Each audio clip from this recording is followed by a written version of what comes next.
Last video में मैंने आपको चीटर को पहचानने का तरीका तो बता दिया, पर एक चीटर से निपटने का तरीका क्या होना चाहिए वो आज के वीडियो में मैं आपको बताने वाली हूँ।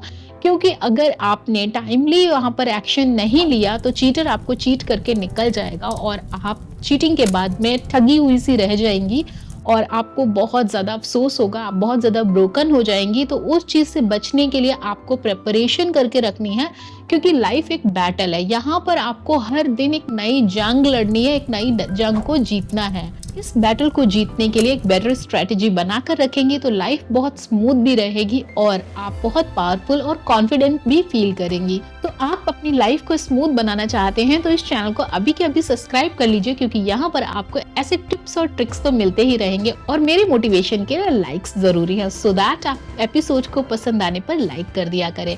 तो नमस्कार, मैं हूँ ज्योति और आप देख रहे हैं more than medicine. Point number 1, अपनी वैल्यू को समझो। चीटर को एक्सपोज करने के लिए, प्रूव करने के चक्कर में आप खुद को हर्ट मत करो।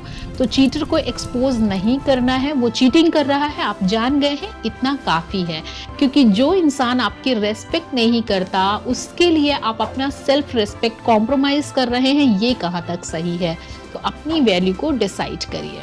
नंबर 2, रेड फ्लैग्स पे ध्यान दीजिए।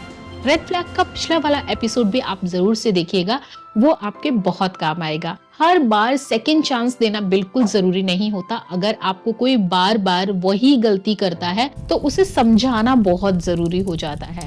अपनी गट फीलिंग्स को बिल्कुल भी इग्नोर मत करिए। एंड नंबर 3 पर इमोशनल मैनिपुलेशन से आपको बचना है।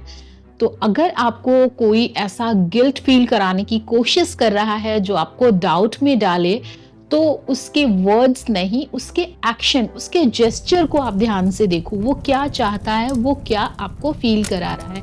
मैनिपुलेशन को समझने के लिए उससे दूर रहना बहुत जरूरी है। वो आपको मैनिपुलेट करे उस चीज को अगर आप समझ रहे हैं तो आप उससे थोड़ा सा दूरी बना लीजिए। नंबर 4 पे आप अपनी बाउंड्रीज खुद से मेंटेन करो, क्योंकि किसी भी रिलेशनशिप में बाउंड्रीज मेंटेन करना बहुत ज्यादा इंपॉर्टेंट होता है। तो आपको अपनी बाउंड्रीज सेट करके रखनी है। अगर आपको लगता है कि सामने से आपको रेस्पेक्ट नहीं मिल रही है तो आप अपनी प्रायोरिटीज बहुत क्लियर रखो। नंबर 5, इन्वेस्टिगेशन में आप बहुत ज्यादा टाइम वेस्ट मत करो। अगर आपको कोई पर्सन चीट कर रहा है और आप उसे इतनी इंपॉर्टेंस दे रहे हो, बार बार आप इन्वेस्टिगेशन कर रहे हो किसी चीज को प्रूव करने के लिए, तो ये ऐसा जरूरी नहीं है। क्योंकि अगर आपको किसी की लॉयल्टी पर थोड़ा सा भी डाउट है, आप उसको क्लैरिफाई नहीं करता है, तो उससे आगे बढ़ जाना ही बेटर है। आप अपनी एनर्जी को किसी डिजर्विंग इंसान के साथ इन्वेस्ट करो। नंबर 6, अपने इमोशंस पे थोड़ा कंट्रोल रखो। इम्पल्सिव रिएक्शंस करने से आपको बचना चाहिए कि थोड़ा सा टाइम लो और थोड़ा लॉजिकली थिंक करो। अगर आप इमोशनली वीक होते हैं तो आपको बहुत ज्यादा मैनिपुलेट किया जा सकता है। सेल्फ ग्रोथ पे फोकस रखो, ये बहुत इंपॉर्टेंट है, क्योंकि आपने अपनी लाइफ में एक नए गोल्स सेट करने हैं और अपनी हॉबीज को फॉलो करना है और खुद को अपलिफ्ट करना है। क्योंकि कोई भी टॉक्सिक रिलेशनशिप या सिचुएशन आपको आपका जो बेस्ट वर्जन बनाने के लिए, इम्प्रूव करने के लिए आपको रिवेंज लेने का सबसे अच्छा तरीका होता है। तो सेल्फ इम्प्रूवमेंट रखिए, उससे बहुत बेहतर रिवेंज ले सकेंगे।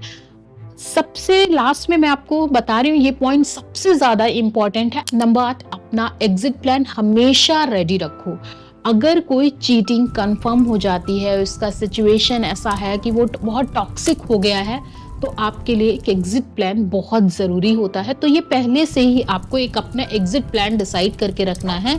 जो भी आपको डिसीजन लेना है वो आपके मेंटल पीस और आपकी सेल्फ रेस्पेक्ट की प्रायोरिटी को देख करके ही आपको लेना है। Last but not least, cheating किसी का कैरेक्टर इशू है, आपकी वैल्यू नहीं है। ये उसके टॉक्सिक बिहेवियर को दिखाता है, ना कि आपकी कमियों को। तो खुद को इस बैटल के लिए तैयार रखिए और अपने आप को अपना सबसे बेहतरीन वर्जन बनाने पर ध्यान दीजिए। हर दिन अगर आप अपनी ग्रोथ के लिए सोचेंगे, अपने ऊपर ज्यादा ध्यान देंगे, बहुत इम्पल्सिव डिसीजंस नहीं लेंगे, बहुत ज्यादा इमोशनल फूल नहीं बनेंगे, तो कोई भी इंसान आपको चीट करके, आपको धोखा देकर इतनी आसानी से नहीं जा सकता। क्योंकि वहां पर आपकी समझदारी, आपकी लॉजिकल थिंकिंग, आपकी ग्रोथ और आपका जो एग्जिट प्लान है, ये सारी चीजें मिल करके उस पर्सन को ये जरूर से रियलाइज करवा देंगे कि आप इतने कमजोर नहीं हैं। उम्मीद करती हूँ आपको ये एपिसोड पसंद आया होगा। आप अपना ख्याल रखिए, अपनों का ख्याल रखिए और रिश्तों में बेहतर बने रहने के लिए मेरे इस चैनल को सब्सक्राइब कर सकते हैं। Thanks for watching, bye bye.